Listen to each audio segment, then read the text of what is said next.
Pendant mes études aux Beaux-Arts, j'ai fait de la peinture et de la gravure, ce qui m'a amené à travailler sur les contrastes très forts, le noir, le blanc.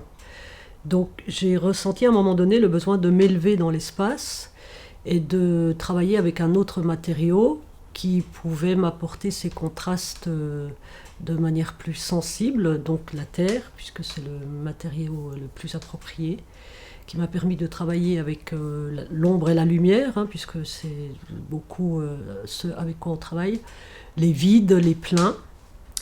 Et puis surtout, j'ai tout de suite extrêmement accroché avec ce matériau extrêmement sensuel qui est la terre, qui est un matériau vraiment dont on devient très très intime à force de travailler, puisque ça fait quand même 20 ans que je travaille la terre.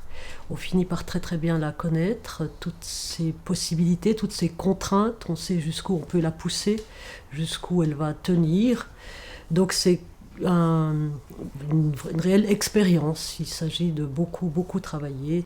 Il y a dans la confection d'un portrait une autre dimension qui est celle de la personnalité, de la profondeur, de la sensibilité et de l'intime personnalité du sujet, qu'il faut réussir aussi à vraiment toucher, il faut comprendre. Donc quand cette proposition m'a été faite de faire le buste de Fournier, partant de cette terre qui avait enseveli tous ces grands talents de la Grande Guerre, ça a été pour moi quelque chose qui évidemment m'a beaucoup beaucoup intéressée.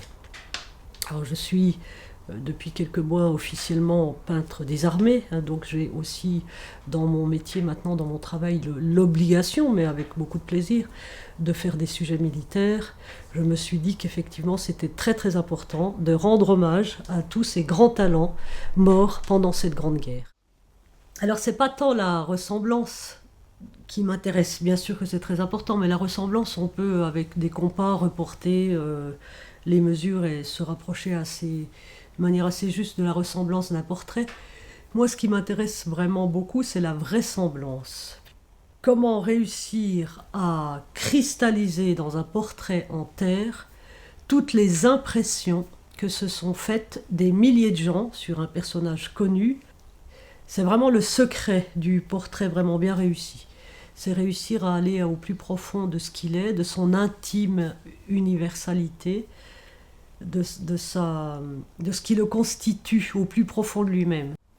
Qui sait si l'inconnu qui dort sous l'arche immense, mêlant sa gloire épique aux orgueils du passé, n'est pas cet étranger devenu fils de France, non par le sang reçu, mais par le sang versé.